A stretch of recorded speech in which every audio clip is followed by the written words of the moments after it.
Yo quiero, hermanos, que le estoy pidiendo al Señor a que despierte en usted un espíritu, hermanos, de fe.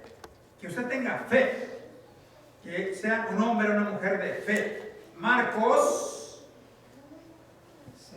6, del verso 1 al 6. ¿Sí? Dice, hermano, la palabra, si usted ya tiene ahí, ¿ya encontró el pasaje? Bien.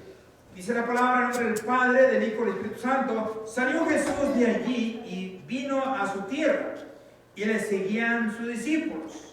Y llegado el día de reposo, comenzó a enseñar en la sinagoga, y muchos, oyéndole, se maravillaban y decían: ¿de dónde tiene esas cosas? ¿Y qué sabiduría es esta que le es dada? Y estos milagros que por sus manos son hechos. ¿No es este el carpintero, hijo de María, hermano de Jacobo, de José, de Judas y de Simón? ¿No están también aquí con nosotros sus hermanas? Y se escandalizaban de él. Mas Jesús les decía: no hay profeta sin honra, sino en su propia tierra, y entre sus parientes y en su casa. Y no, fíjense, hermanos, ahí el verso quiero que usted medite.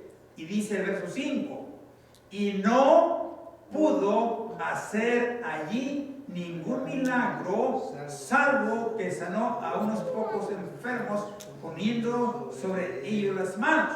Y estaba asombrado Jesús de la incredulidad de ellos, y recorría las aldeas de alrededor enseñando. Padre, despierta, Señor, en tu corazón ese espíritu de fe, Padre, que tengamos esa confianza de que tú nos escuchas, esa confianza de que tú nos atiendes, esa confianza, Padre, en tu palabra, que si tú lo has dicho, oh Señor, se cumple, porque tu palabra, Señor, es verdad, porque tú eres verdad, Señor, y en ti no hay mentira. Oh, bendito Dios, que podamos, Señor, completamente estar confiados en que tú harás y tú guardarás y tú nos protegerás, y a ti damos honra y gloria, y te lo pedimos todo por los medios de tu amado Cristo Jesús. Amén y amén. Toma lugar. Es triste, hermanos, pero déjame le digo más o menos cómo está el escenario. Dice que Jesús, después de que fue tentado, al cumplir los 40 días y 40 noches, hermanos, de ayuno, dice que vino el tentador. Y el Señor se defendió con la palabra, ¿cierto? Y después viene la noticia de que Juan el Bautista había sido preso y había sido decapitado por Herodes. Ustedes saben la historia. Y todo eso, hermanos, iba aconteciendo, pero dice que Jesús, escuche bien lo que le voy a decir esto, dice que Jesús, después de 40 días de ayuno, fíjese el poder, hermanos, en el ayuno, 40 días de ayuno, dice que Jesús, en el poder, escuche bien, en el poder del Espíritu, dice que va hacia Galilea, y va con los suyos, va con su familia. Ahí estaba su mamá, ahí estaban sus hermanos, y quizás todavía vivía José. No lo mencionan aquí, pero sí sus hermanas, sus hermanos. Y llegando el día de reposo. Ahora, si usted ve a Mateo lo registra en el capítulo 14.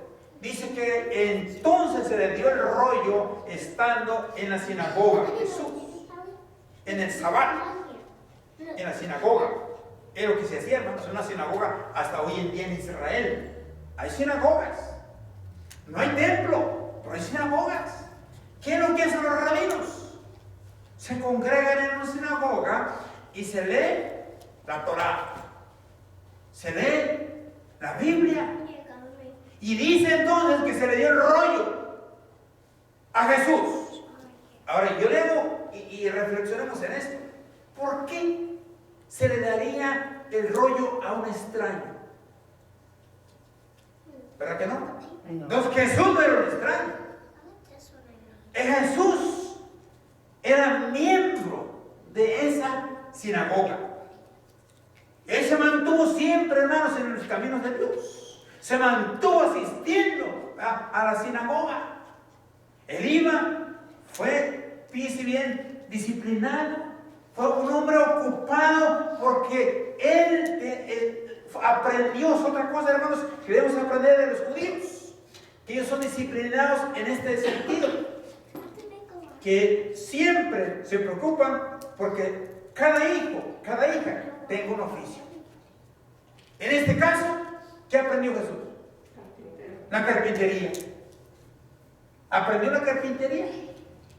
Entonces, alguien, hermanos, del imperio, con alto rango, hablando con el emperador, le dice el emperador a su amigo, de alto rango en el imperio romano, estoy hablando del imperio romano, dice, oye, ¿y qué me cuentas de tu amigo el carpintería ese? Burlándose, ¿en qué forma le empieza a decir? Como burlesco, ¿no? Y le dice el amigo al emperador, dice, pues no, dice, ahí nomás está construyendo un nuevo ataúd. Dice, oye, ¿para quién? Para tu imperio. ¿Te das cuenta? Pero ahora vemos, hermanos, que Jesús se le da el rollo. Y dice que se le da el pasaje donde Jesús empieza a leer, dice bien, el pasaje de Isaías, donde dice, el Espíritu del Señor está sobre mí. Y me ha enviado para sanar, liberar, transformar, llevar ese mensaje al hombre. Y termina de leer el pasaje, lo enrolla y lo entrega. Y dice, hoy se ha cumplido esa palabra ante sus ojos. Y se siente. Pero hermanos, lo que a mí me asombra es de que, ¿qué cosa, no? De que esa gente que lo vio crecer, lo vio desarrollarse, quizás hasta le encargó un trabajo de carpintería, quizás les hizo una mesa, les hizo una silla, y ahora no creen en que es el enviado de Dios, habiendo señales, milagros, porque veían y sabían. Pero dice, hermanos, fíjense, para Dios no es imposible, eso es lo que dice la palabra, ¿cierto? Pero aquí, hermanos, aquí en este pasaje, me llama bien mucho la atención, donde dice que no pudo. ¿Por qué no pudo? ¿Por qué es que no pudo? La incredulidad, hermanos, mata al hombre y a la mujer. A veces somos duros, incrédulos, no creemos. Y por cuanto no han creído, pues no recibe nada de Dios. Dice que Jesús, Dios hecho, dice bien, Dios hecho carne en esta tierra, no pudo hacer milagros en su tierra.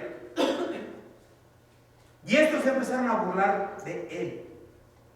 Y el otro pasaje dice que hasta lo querían apedrear. ¿Se dan cuenta, hermanos? ¿Cómo es el hombre? La naturaleza.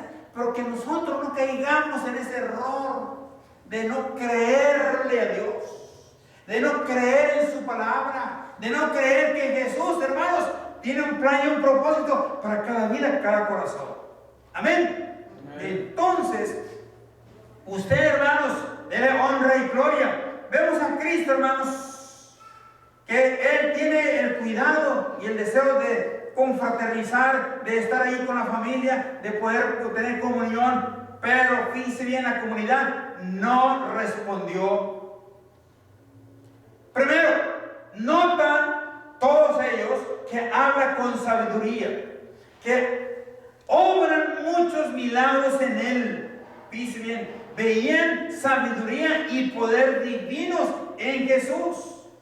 Trajeron, hermanos, trataron de desacreditar el ministerio y la vida que Jesús le estaba mostrando, una vida que mostraba al Padre. Dice Jesús, lo que yo hago, no lo hago por mí mismo, sino que el Padre que me envió, son las obras que yo hago, es el encargo. Hermanos, le dice, fíjense bien, le dice Felipe, muéstranos al Padre entonces, y nos basta. ¿Qué le dice Jesús? Tanto tiempo he estado con vosotros y aún no me conoces. El que me ha visto a mí, ha visto al Padre. ¿Cómo dices tú? Muéstrame al Padre y me basta. El que ha visto a Jesús, ha visto al Padre. Porque es el Dios hecho carne, hermanos, ya que el Padre es un espíritu. Usted no lo puede ver. Porque si vamos al libro del Apocalipsis, cuando Juan es levantado en el espíritu, Juan el apóstol es levantado, estando en la isla de Patmos, dice que es levantado en el espíritu, porque veo una puerta abierta en el cielo y dice, sube. Y subió. Y le mostraron. Y vio un mar de cristal y un trono. Pero el que estaba sentado, nomás tenía un rollo en la mano derecha. Pero no vio Juan nada. Es un espíritu. ¿Se acuerdan? Es el Padre sentado en el trono. Por eso, hermanos, es de que Jesús vino a mostrarnos a ese Padre que es el Espíritu, y Él tomó carne, forma humana, y se humilló, dice. Fíjese bien lo que dice la palabra. Dice que Él se humilló haciéndose hombre, dejando su gloria. No se aferró como algo a que aferrarse y decir, no lo suelto, no lo suelto, no. Él se despojó de toda su gloria para venir a encarnarse, hacerse hombre y poderlo entender a usted. Por eso es que Él le puede entender y Él puede entonces interceder por su necesidad. Pero ¿qué hace falta? Que el hombre crea. Es necesario, hermanos, que nuestra fe crezca. ¿Y cómo vamos a crecer nuestra fe? Escuchando, leyendo la palabra de Dios. Usted quizás a veces no me entiende. ¿Por qué es que yo soy tan latoso y tan fastidioso en cuanto que le mando textos, que le mando, ¿verdad? Que le pongo a leer y que le pongo tareas y que usted esta semana póngase a leer y el reporte el domingo y vamos a ver a cuántos leyó y vamos. Hoy no me acordó. Fíjense, pero ahí está, hermano. ¿Ven? Por eso es importante que leamos, porque al leer nos documentamos y entendemos, hermanos, pero que necesitamos que nuestra fe crezca. Y es como una plantita que usted le echa agua para que se fortalezca y pueda desarrollarse. Pero vamos a ver, hermanos, qué dice en Hebreos 11:6. Hebreos 11:6 dice, pero sin fe es imposible agradar a Dios. Si usted no cree en la palabra de Dios, fíjese bien, usted no va a recibir lo bueno y lo maravilloso que Dios tiene para su vida. Pero si usted cree, usted se arrepiente, usted honra al Padre, honra al Hijo, honra al Espíritu Santo y le dice, Señor, yo creo, aunque no lo merezco, Señor, yo creo que tú me vas a bendecir hoy en este día. Y cuando salga, va a salir un hombre, una mujer bendecida, transformados y llenos de victorias. Amén. Pero es necesario, hermanos, que usted crea. Porque si no cree, entonces es vana su fe y vana su esperanza. ¿Usted alguna vez ha cortado un carrizo? Sí. ¿No conocen un carrizo? Sí. Sí lo conoce. ¿No lo ha cortado? Sí. Cuando usted corta un carrizo, ¿qué tiene en el centro?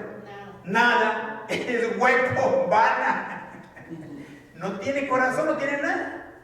Así es la fe sin obras. Es muerta.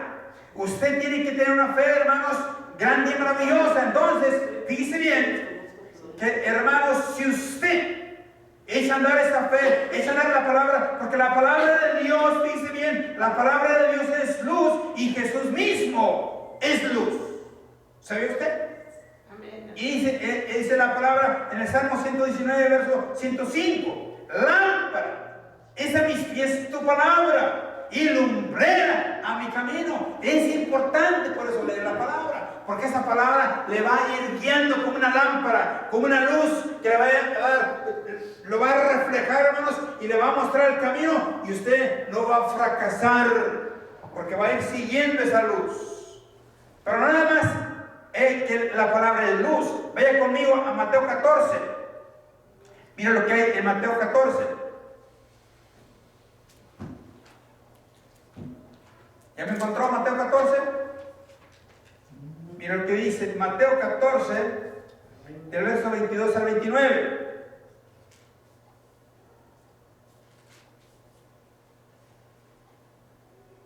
Mira lo que dice la palabra, dice: Jesús anda sobre el mar.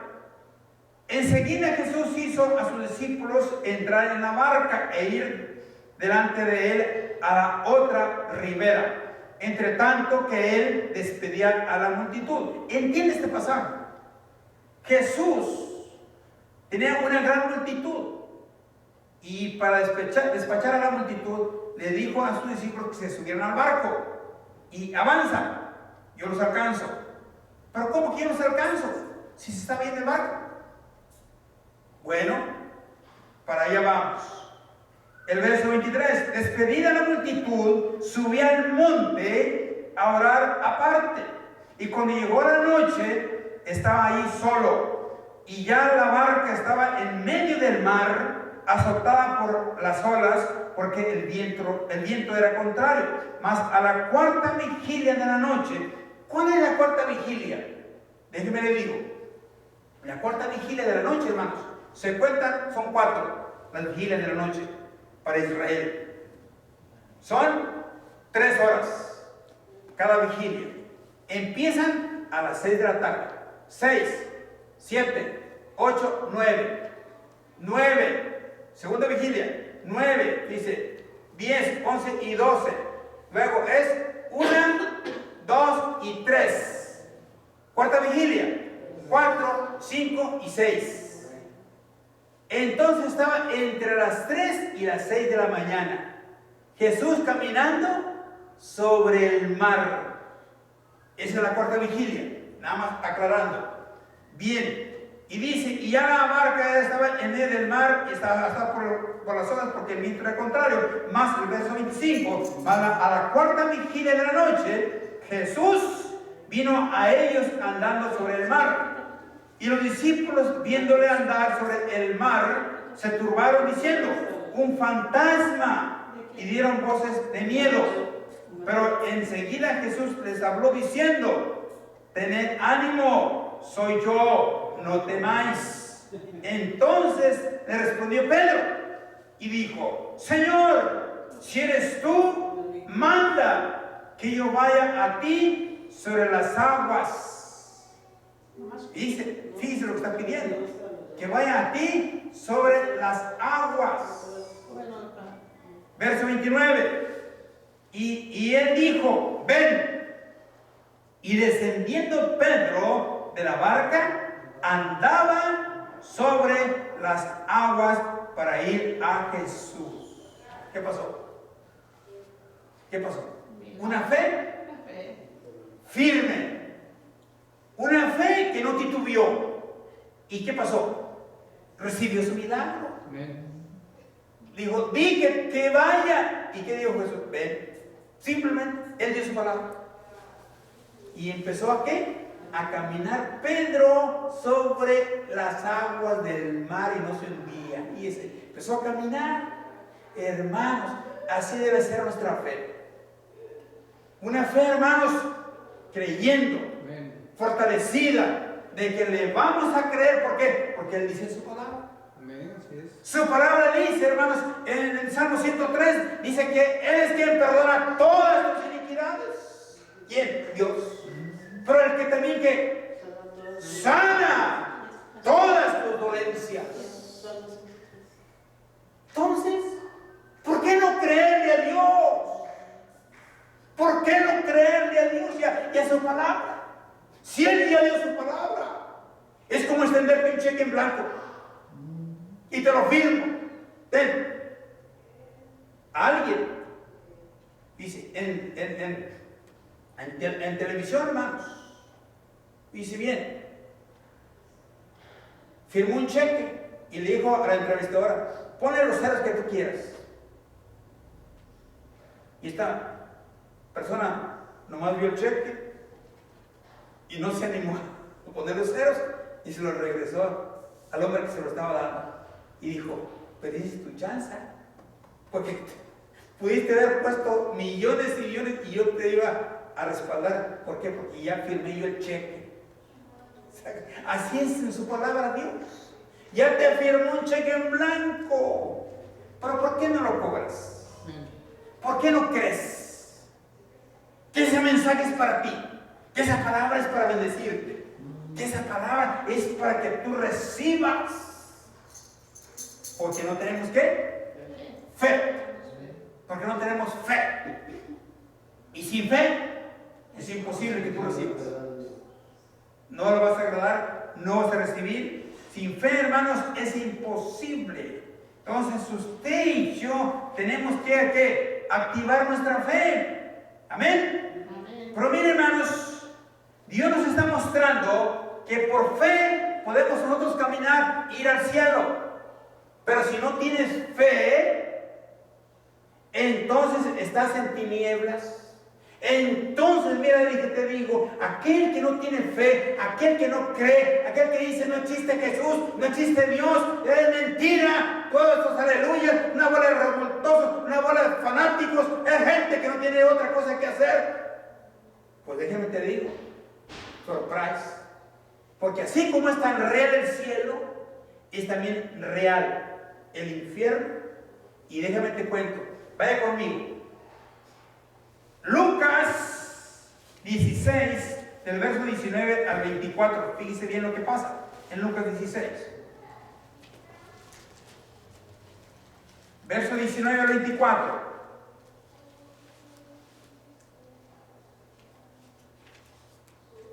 ¿Ya está?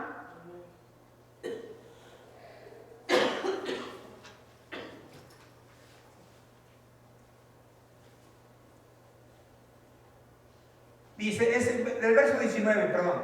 Sí, es de Lucas 16, del verso 19 al 24. Dice, rico y el Lázaro. Había un hombre rico que se vestía de púrpura y de lino fino y hacía cada día banquetes con esplendidez. ¿Qué hacía el rico?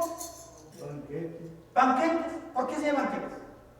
Solo era rico, le sobraba el dinero, se vestía de lo mejor. Comía con esplendidez, pero no tenía misericordia con un pobre que estaba afuera de su puerta y que era Lázaro, un hombre llagado. Y sigue conmigo la lectura, mire lo que pasaba. Y dice: y había también un mendigo llamado Lázaro que estaba echado a la puerta de aquel lleno de llagas. ¿Cómo estaba Lázaro? Lleno de llagas, enfermo, y ansiaba saciarse de las migajas que caían de la mesa del rico. Aún los perros venían y le lamían las llagas. Aconteció que murió el mendigo y fue llevado por los ángeles al seno de Abraham. Y murió también el rico y fue sepultado. Y en el Hades, que es el infierno, alzó sus ojos estando en tormento y vio de lejos a Abraham y a Lázaro en su seno. ¿Cómo ven? Y dice el verso 24: entonces él, dando voces, el rico dijo: Padre Abraham, ten misericordia de mí, envía a Lázaro para que moje la punta de su dedo en agua y refresque mi lengua, porque estoy atormentado en esta llama. Ese es el infierno. ¿Se da cuenta? Aquel que no cree se va a sorprender con ese panorama. Porque tan real es el infierno como tan real es el cielo. Pero hoy, mientras tú tienes vida, tienes una esperanza de arreglar tu vida para con Dios. Y decir, sí, Señor, a Cristo le voy. Por eso debemos despertar nosotros, hermanos, esa fe en tu corazón y en tu alma, en tu espíritu. Pero mire, dice Lucas 19:10, porque el Hijo del Hombre vino a buscar y a salvar aquello que se había perdido. Y aquello, yo me considero parte de aquello, que yo estaba perdido, sin Dios y sin esperanza. Usted estaba perdido, pero a eso vino Jesús, a rescatar aquello que se había perdido, a los perdidos, a los enfermos. Vino a rescatar, hermanos. Pero miren, Juan 10:10. Satanás, el engañador, viene a tres cosas. Viene a destruir, viene a robarte, te va a robar tus finanzas, te va a robar tus hijos, te va a robar tus nietos, te va a robar la paz, la tranquilidad, la salud. Fíjese bien, al final, ¡pum!, te hace leña, escombro, muerto, y te arrastra al mismo infierno. Pero ahí mismo, en Juan 10:10, dice Jesús, pero yo he venido para que tengáis vida y la tengas en abundancia. ¿Qué prefiere? Dígame usted, ¿qué decide? ¿Qué harás con Cristo? ¿Qué harás con Jesús llamado el Cristo? Aceptar, hermanos, en nuestro corazón y creer que somos hijos de Dios, que Dios tiene un plan y un propósito para cada vida, cada corazón. Pero vaya conmigo, 1 Juan, capítulo 2, versos 16 al 17. Mire, la palabra nos sigue hablando. 1 Juan, capítulo 2, versos 16 y 17. Porque todo lo que hay en el mundo, los deseos de la carne, y los deseos de los ojos, la vanagloria de la vida, no provienen del Padre, sino del mundo. Y el mundo pasa y sus deseos, pero el que hace la voluntad de Dios permanece para siempre. Hermanos, usted tiene una oportunidad. Usted siempre que tenga vida, hay esperanza. Si usted comete 10 infracciones, ¿qué cree que va a pasar? Pues le van a detener y le van a llevar a la corte y el juez lo va a juzgar. Pero no con Dios. Si usted, hermanos, usted lo ofende 1000 veces, ¿de qué me le digo? 1000 veces. En la última, va y le dice, Señor, te he ofendido 1000 veces. ¿Qué cree que le va a decir? Mijo, yo no me acuerdo de esas 1000. Te estoy contando esta. Nada más. ¿Qué pasó con las otras? Ya se olvidó. Porque dice, hermanos, que Él agarra sus pecados, agarra sus ofensas y las va y las sepulta en lo más profundo de la mar. Y Él no se va a acordar más. Como usted y como yo queremos hacer, nos vestimos el traje de buzo y queremos ir y andar buscando aquello que ya entregamos. ¿Qué pasó? No, pero ¿sabe qué? Ahí en la playa hay un anuncio: no se permite la pesca. Ahí de que usted no ande buceando ni ande pescando ahí, porque ya no se permite. Pero le voy a invitar, hermanos, que ahí donde está, levante sus manos, démosle gracias a Dios, porque Dios nos da vida, salud, esperanza, y Él tiene algo mejor cada día que darnos. Amén. Ahí de que alabe y glorifique el nombre del Señor y levante sus manos y alabemos un momento al Señor, dándole gracias. Gloria a Dios. Sí, Señor, te damos gracias, porque tú eres bueno, Señor, para siempre es tu misericordia. Aleluya. Te alabamos, Jesús.